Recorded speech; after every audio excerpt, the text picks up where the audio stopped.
You guys ever wonder how to get your hands on some multifamily, specifically some seller finance multifamily, where you don't have to buy the property with any of your own cash, any of your own credentials, and any of your own credit? Nope. That's right. None of those. Didn't do it. Okay, cool. So I've got Karolyn and Miron Briley out of Dallas, but we're in Corpus Christi, about 3 blocks from the beach. We're surrounded by multi-million-dollar single-family homes. But the property standing right behind us, sitting right behind us, is a property built in 1940 that we own together. And this is gonna be part 1. I wanna talk about Karolyn and Miron and their journey getting into real estate. And as of today, how many properties do you guys own in partnerships? We own a total of 70 doors. 70 doors. In partnerships. So you guys have been in the business, what, like 10 years? You guys have been working hard? No, a year and a half. Okay, a year and a half. And a year and a half. A year and a half. And we want to talk about that journey today, how they got 70 doors in a year and a half. So stay tuned for that. And what we're gonna do is we're gonna do part 2 of this as well, where we walk through this property and we break down the numbers for you guys. Where did the deal come from? How was the deal found? How was the deal negotiated? How was the deal structured? How are we gonna make money on it? How the hell did we buy this with no cash, no credit, and no credentials? We're gonna break that down in video number 2, but in video number 1, we're gonna talk about their journey and how they got into real estate and how you guys can either A, work with them, or B, how you guys can follow in their footsteps, get into real estate, more specifically, multifamily creative finance. But guys, where did this freaking deal come from? It came from another Subto student. Okay, who? Sandra White. Sandy White brings this deal to you guys. It was more of a lead at the time, right? Yes. It was a lead. Definitely a lead. It was a cash deal. Okay, it was a cash deal originally. Correct. Yep. Okay, so what was the first conversation with? I know the seller's name is Mo. If you guys want the call that we had with Mo, I have that recording. I'll put it in a link in the description down below. So the first conversation you guys had with Mo, what was that like? Interesting. It was interesting. Yeah. He wanted cash. He wanted $3 million. Cash. And we talked him down to 2.6. Okay, so he wanted $3 million cash originally. You talked him down to 2.6 million cash. Yep. And you were still thinking 2.6 million cash was a good deal. Well, you know how it goes with owners like this that are running these things by themselves. They have their financials on the back of an envelope, and that's what this was like. Okay. The financials were in pencil on the back of an envelope, and so we were really concerned about that. But then we started talking to him, and he mentioned to us that he wants to do seller financing. Why? Because taxes. Taxes. He does not like taxes. He didn't want to pay taxes, so he's like, he brought up seller finance to you guys. Yes. Yep. So initially it was cash. We wanted to feel him out, have him on a Zoom call. And he brought up seller finance. I just want to seller finance the whole portfolio. Guys, YouTube, I got to talk to you. The seller for this $3 million multifamily brought up seller finance to them, not the other way around. So don't get it twisted and stop thinking that it's some weird thing that people don't know about. The seller offered seller finance from the very beginning. Absolutely. Essentially, he's like, I just don't want to pay the capital gains tax. Do you guys know what he bought it for originally? I really don't. I think it was $1 million. Okay, so he bought it for $1 million. He essentially made $2 million, not only on the cash flow, but he also, here's the other thing. If he bought it for $1 million, he sells it to you for $2 million, obviously he has a tax burden there, but he also used depreciation. And so when he sells the property and he receives all that money, now he has a depreciation recapture all in one fell swoop. Yep. But seller finance helps him mitigate a lot of that stuff. So he brings it up. You guys, at the time, this was June of 2022. Correct. So you guys were still kind of new to this. Yes. We had only started multifamily just a couple months prior. Okay, so he also ends up saying, I have other properties I would sell to you guys, which he does. He has a 9-unit, a 9-unit, and a 20-unit still that we plan on buying here local in Corpus Christi.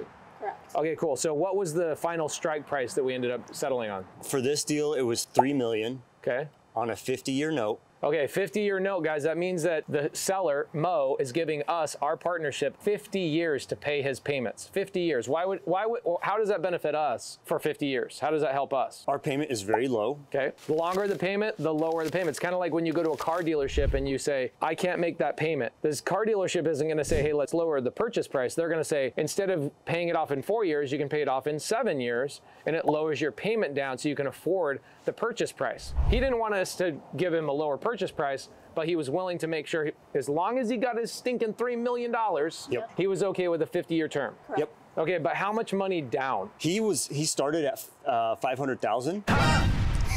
He started at $500,000, and we came back to him. I think this was after the conversation with you. You said, "Hey, Myron, let's do $300,000," and then we went back to him and said, "Hey, let's do $150,000." but we'll put another 150 into an escrow account towards the rehab of this property. Right. Right. And when I had that conversation, you said, Myron, go have that conversation. Yep. You crushed this conversation. When I had this conversation, I said, you know what I'm going to try to do? I'm going to try to get 6 months, no payments. Let me get 6 months, no payments, Mo, because it's going to take some time to get us on our feet.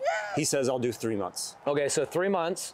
The total down payment was how much? 150 cash, 150 into escrow. Okay, so the 150 that went into escrow, what is that going towards? What did it do? Fixed a little bit of a couple of units. What we originally anticipated on this deal was probably a $150,000 to $300,000 total rehab of like $10,000 per unit. It's 30 units total, and we ran into a much larger problem than what we anticipated. Zach, come out here. Let's get a whole shot of the whole property. I want to cut in here while we're making this video and let you know that we have the Squad Up Summit coming up. Go to squadupsummit.com to join. I'm going to tell you why you should be coming. You should be coming in and learning creative finance, creative deal structure, creative lending, creative paperwork, all the things that creative finance is changing the game with.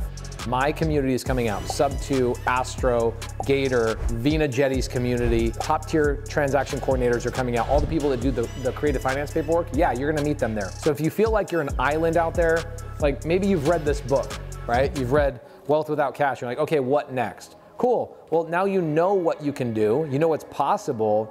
But who's going to help you get through it? You've got to meet some of my leaders in the community, and the best place to meet them is at the Squad Up Summit, April 23rd, 24th, and 25th in Orlando. I want to see you there. I'll be out there hanging out, some of the best speakers. I'm going to be the main real estate speaker. Jamil's going to be the main real estate speaker. We'll have Vina Jetty and some other people, but it's actually going to have a lot less speakers than most events. While everybody else is trying to cram speakers and give you way too much information, we're going to be building your business live. We're going to be giving you homework right there live. We're going to be guiding you through it, so when you walk away, you've actually built something, you've done something, and you've squad up with powerful leaders in my community that we've been building for years. Go to squadupsummit.com. I can't wait to see you April 23rd, 24th, and 25th in Orlando. Get back to the video. If you guys take a look, the property has the ability, it's 18 units are 2-bed, 2-bath, and 12 units are 1-bed, 1-bath. Okay, so let's do the math on this. Here's what this property will bring in income, okay? So you've got 18 units at $1,450, okay, $26,100. Okay, then you're gonna add your 12 units times, she said 1,200 when they're all done. So this property will bring in $40,500 every single month. $40,500. That's what she's thinking in the next like 12 months when this is all renovated. Yeah. Okay. Okay, that's pretty good. 40,000. Okay, the problem is what's our payment to Mo? $9,800. $9,800. Yep. Okay, $9,800. So we're going to take that $9,800 off. That's just principal and interest to Mo. Correct. At what interest rate? 3%. Okay, 3%, which is great. So that leaves, after we make the payment to the seller, right? Seller is our bank, that leaves $30,700. Now, what you're going to do is you're going to take out 10% to the property management company, right? Which is $4,000. That leaves $26,700.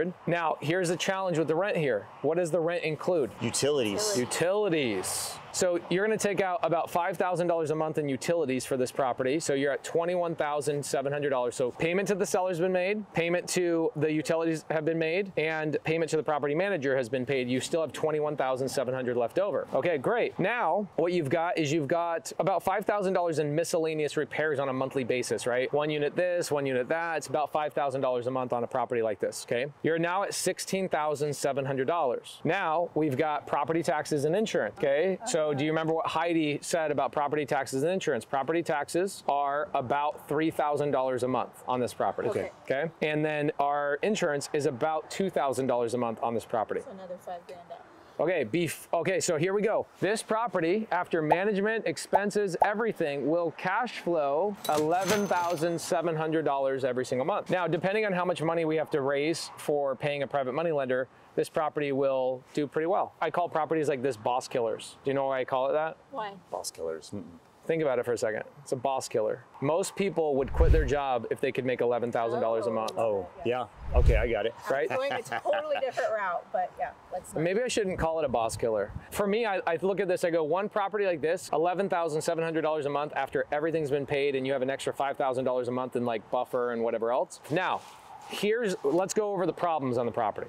Yep. Okay. What did you guys learn today when we did the walkthrough on this property? Not everything is like how it seems. Name, like specifics. We found some major plumbing problems. Okay. I think there are some roof problems that we'll have to fix. There's a underground tunnel. Yeah, so here let's walk over here, Zach. So you've got 4 buildings, right? These 2 buildings here, we still have tenants in them. 2 of the buildings on the other side, tenants have been primarily moved out because we have a construction team currently working on the property. Yep. Okay, the $150,000 we put in, we already did 2 new mailboxes because the mailboxes that were here are basically like no locks, they're all broken, nobody wants that, obviously. And these other 2 buildings over here are currently under construction. You can see the dumpster here. So the properties over here are currently being renovated and worked on. There was a previous contractor that did a plumbing repair underneath this building about a year ago, and they actually didn't glue any of the piping together. It was literally the sewage was just going down with no glue on the pipe. And so we have to go back in there, and that repair is going to cost $35,000 to go underneath the building, repair all of that, and then backfill and redo all of that stuff. So both of these buildings are being actually this building right now is being renovated. It'll be done in about 4 weeks. That building over there will be then the next phase. And then what we'll do is we'll jump over to these properties. But unfortunately, these properties built in 1940. So what do you guys think is going to happen underneath the plumbing underneath these buildings? All new like cast iron, like everything's going to have to be torn out. I mean, think about that. It's like 90 years old, right? Yeah. A couple of good things is Mo, the previous seller, actually poured this new concrete, which is, $50,000, maybe a little bit more money. New parking, that was good that he did that.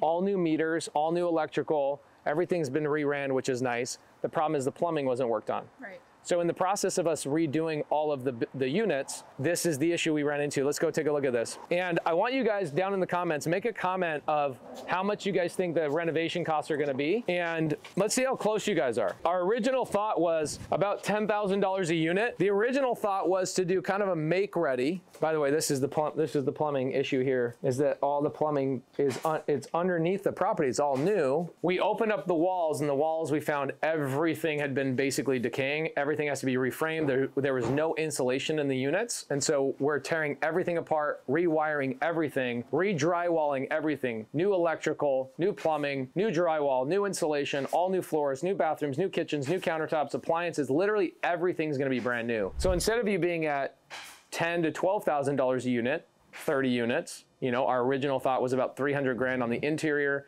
and about $100,000 on the exterior, meaning new fences, maybe a playground, those types of things. I would love to know what you guys think the actual renovation cost is gonna be. We've got to get all new AC units, full guts on the inside, all the way down to the sliding glass doors here. Everything will be redone. So it's not just an interior remodel, it is full on overhaul of everything. And even this flooring, Stephanie. It's slick. It's not just slick, but if you bounce right here, the tile is actually popping up off the floor. So the guy who did the work before was a handyman, not a tile guy. Right. And so he used the wrong thin set. And so what's happening is the thin set has air pockets underneath it and it's popping. Got it. So even the tile that's in good condition needs to be torn out, because we don't want to call in a year or 2 years from now and the tenants call in and say, hey, I have a cracked tile, and we come in here and now we have to move them out. It's better to spend the money now than, you don't want to deal with this later. And I think if you make everything nice, new, fresh, etc., you're going to attract a really specific, awesome type of tenant that's going to be happy, and they're going to have pride of ownership, not ownership, but pride of rentership. And then 2, you're going to have a lot less calls in the future, right? So was that number that you guys heard today a shock? Yes. Did you know what our original estimate was? Before we got 3 estimates. Do you know what the biggest estimate ended up being? I think the estimate was 300K. No. Oh. The first, so Heidi ends up going out and finding 3 contractors. She brings one to the table. He comes in and he goes, yep, I'll do the whole job for $3 million. Oh, that's $3 million. That's the price of the property. Basically. Wow. Okay, he wanted to come in and go, hey, I'll redo now that also include the exterior, okay? Oh, okay. Let's take $1 million off the exterior, which not even $1 million. Let's say $300,000 on the exterior. Yeah. His interior and painting the exterior was $2.7 million. Crazy.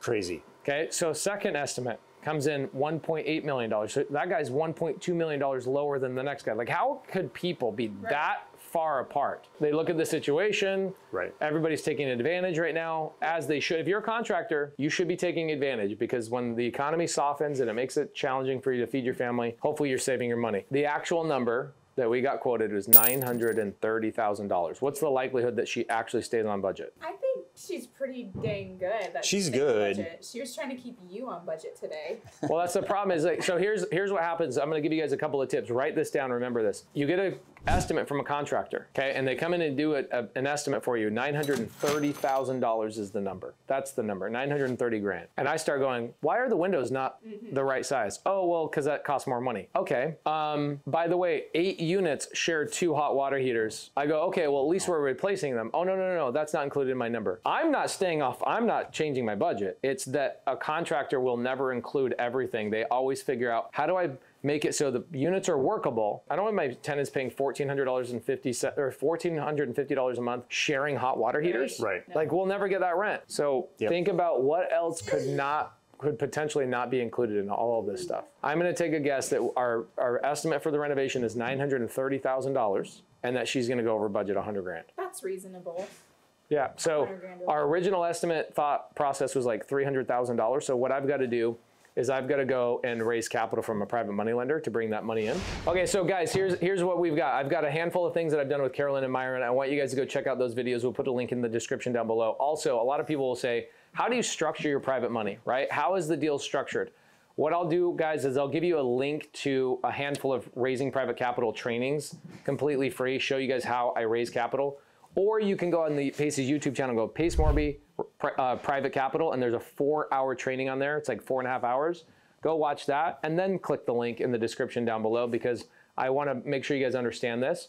Also, these two fine, beautiful human beings are raising private capital for their other multifamily projects. So if you guys are trying to get in bed with them and give money to them on future projects, then hit them up. We'll put their Instagram in the description down below. We'll see you in another video.